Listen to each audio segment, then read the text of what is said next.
नमस्कार। विभा गुप्ता, आचार्य हिंदी विषय, कक्षा 9 के हिंदी विषय में काव्य खंड में संकलित पथ की पहचान शीर्षक कविता आज हम पढ़ेंगे। तो उससे पहले हम उनके रचयिता, पथ की पहचान शीर्षक कविता के रचयिता डॉक्टर हरिवंश राय बच्चन जी का संक्षेप में जीवन परिचय जान लेते हैं। इनका जन्म सन 1907 ईस्वी में हुआ। ये जो चित्र देख रहे हैं ना, ये डॉक्टर हरिवंश राय बच्चन ही हैं। जन्म सन 1907 ईस्वी में हुआ। जन्म स्थान प्रयाग है इनका। पिता का नाम है प्रताप नारायण। शिक्षा जो इन्होंने प्राप्त की, कैम्ब्रिज विश्वविद्यालय से पीएचडी की है इन्होंने।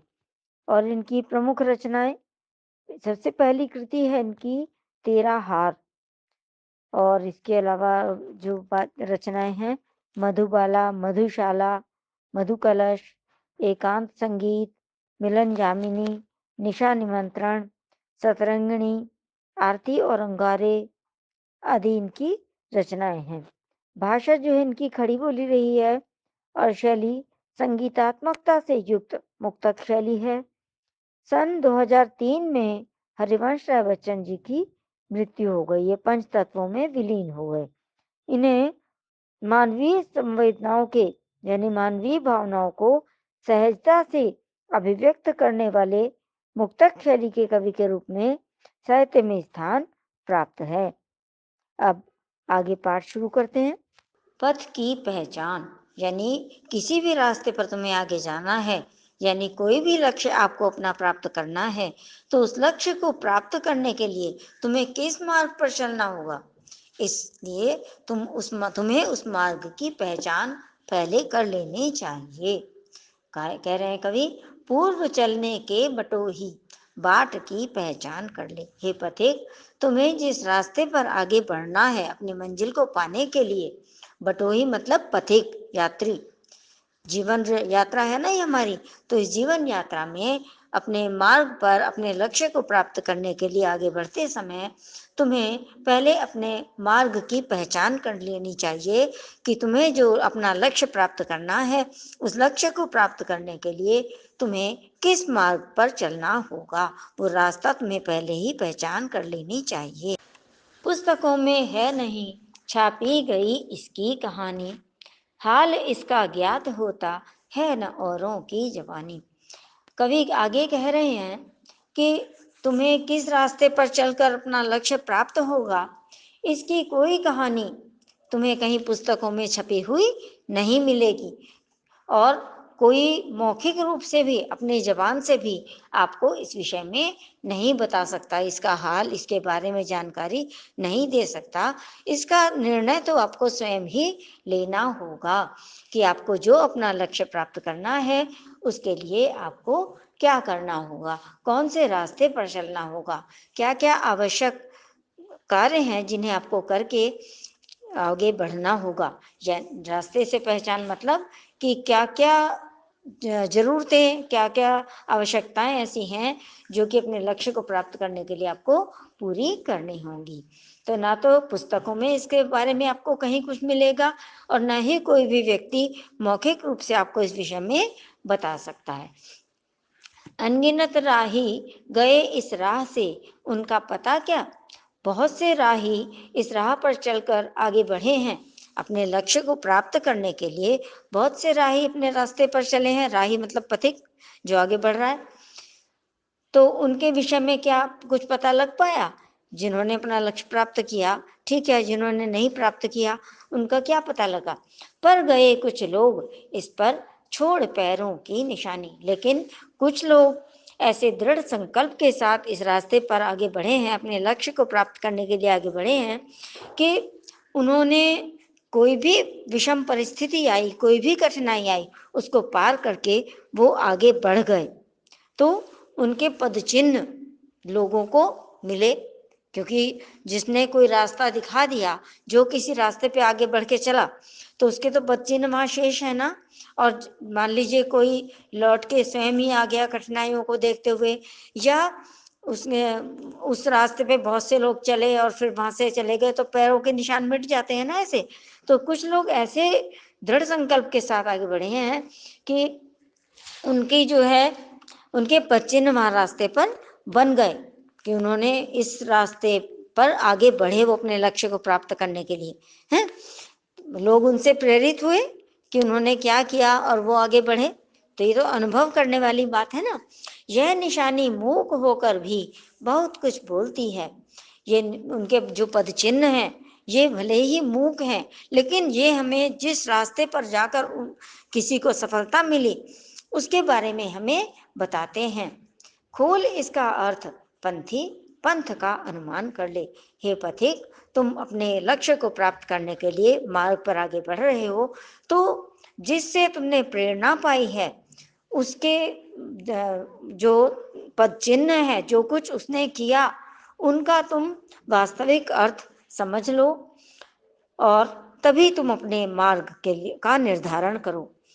पूर्व चलने के बटोही बाट की पहचान कर ले। हे पथिक, मार्ग पर आगे बढ़ने से पहले तुम अपने मार्ग की पहचान कर लो। दूसरा पद्यांश शुरू करते हैं।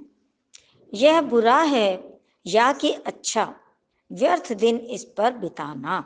मतलब जो लक्ष्य हमने निर्धारित किया है उसके लिए अगर हम यही सोचते रहें कि ये कार्य अच्छा है या बुरा है, हमें इस मार्ग पर जाना चाहिए नहीं जाना चाहिए, इस लक्ष्य को प्राप्त करने के लिए प्रयास करना चाहिए नहीं करना चाहिए, तो ऐसा करने में तो हम अपना समय बर्बाद ही कर देते हैं। हमारा सारा समय जो है बेकार चला जाता है।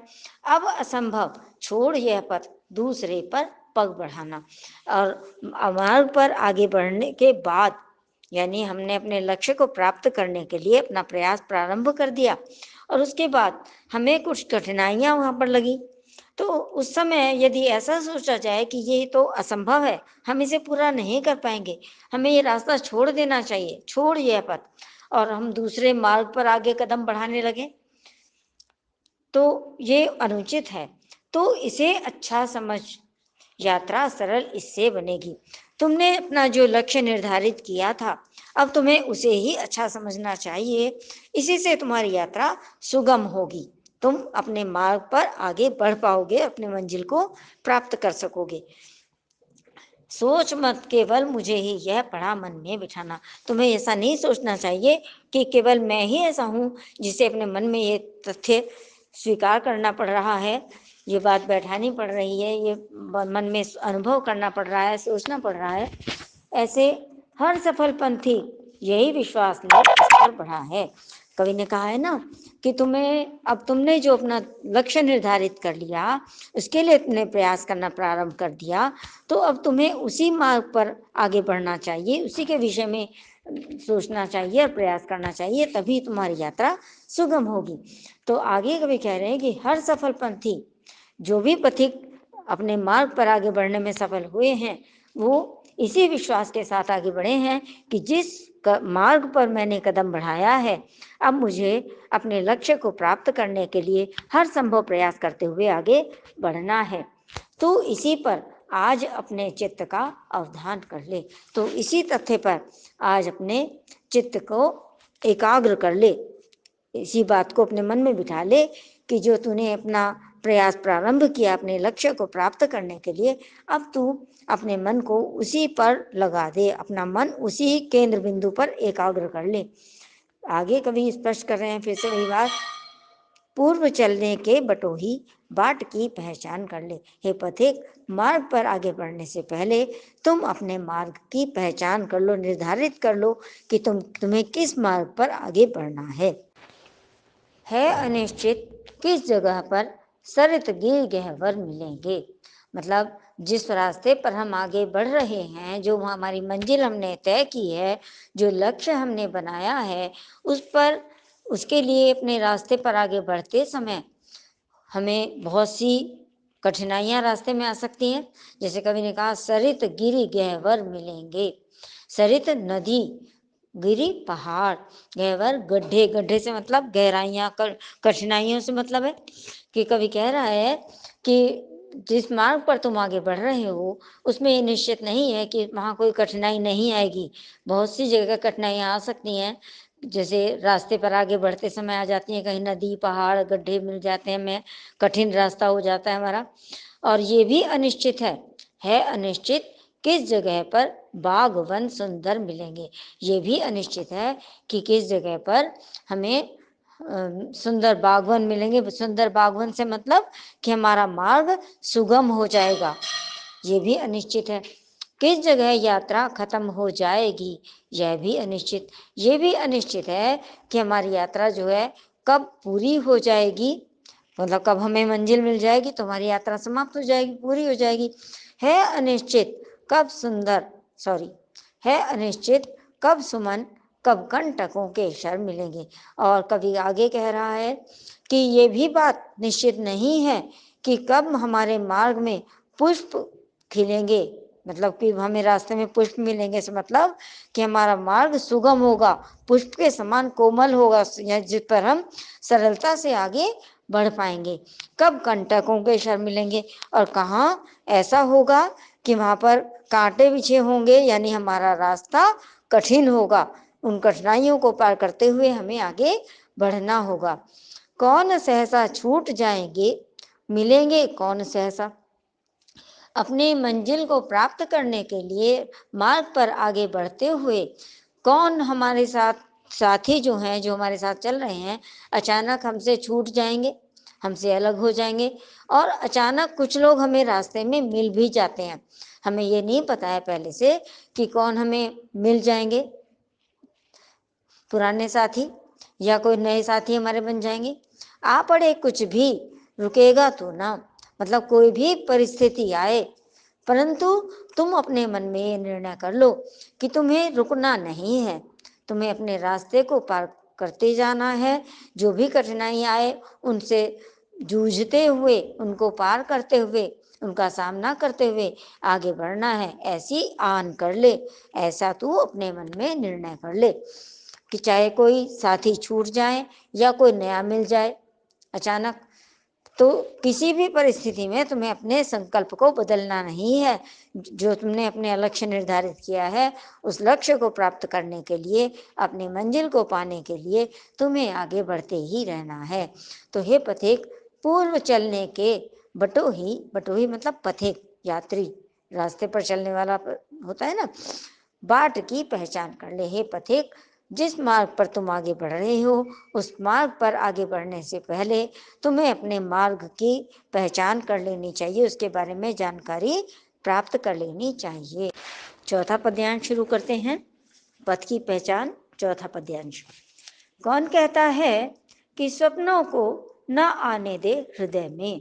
कवि कह रहे हैं कि हे मनुष्य, तुमसे ऐसा किसने कहा कि तुम अपने मन में सपने मत सजाओ। सभी अपने मन में अपने भविष्य के प्रति स्वप्न देखते हैं, देखते सब हैं इन्हें अपनी उम्र अपने समय में। सभी अपनी उम्र के अनुसार, अपने समय के अनुसार सपने अपने मन में सजाते हैं।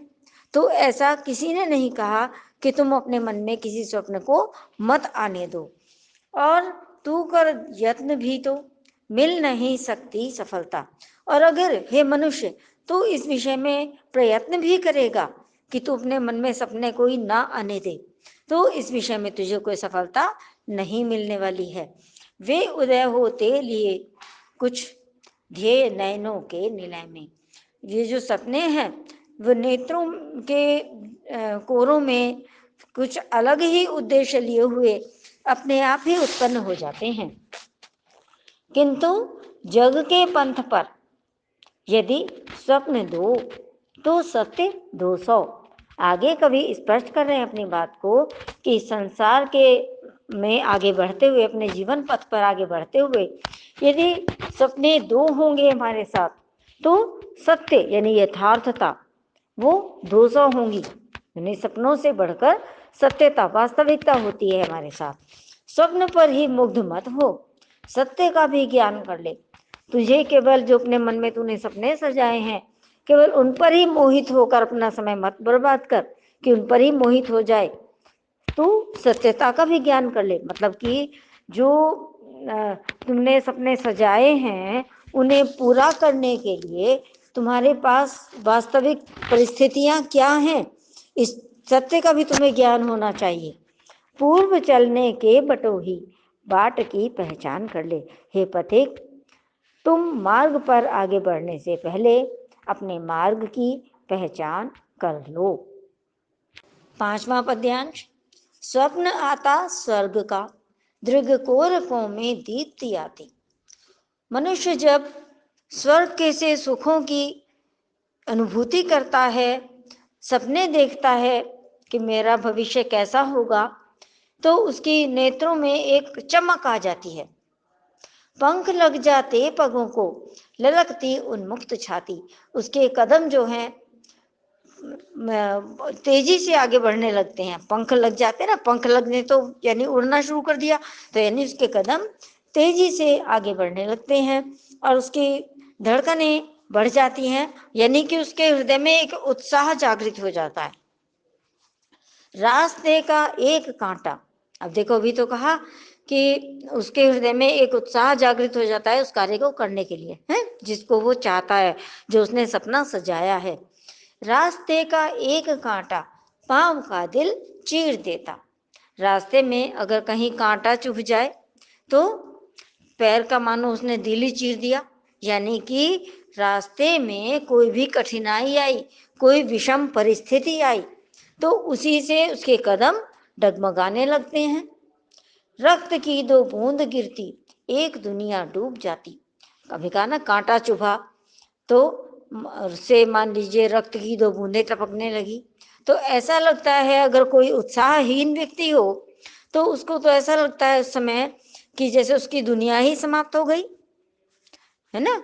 जब उत्साह तो था मन में अपने कार्य को करने का, लेकिन विषम परिस्थितियों को देखते ही घबराने वाली बात हो गई ना ये, कि 2 बूंद गिरी पैर से, पैर में कांटा चुभा और 2 बूंद गिर गई, तो मानो उसके सपने सारे समाप्ति हो गए, वो पूरा नहीं कर पाएगा।